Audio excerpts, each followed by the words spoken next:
Nagluto tayo. Yung aming lutuan. Oh.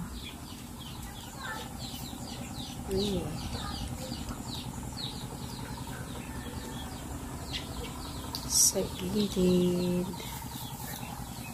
Sensya na sa maitim na mga pitang. Pato itik.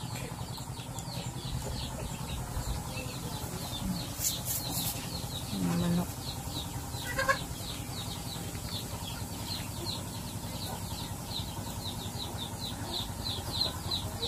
Mais.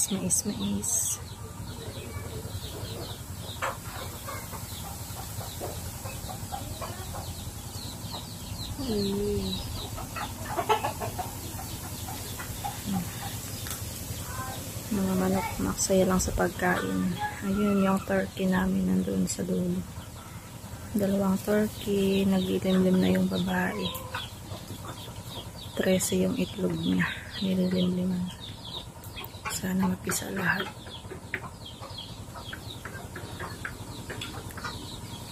Ay, sariwang hangin dito. Habang nagluluto, kakalanghap ng sariwang hangin.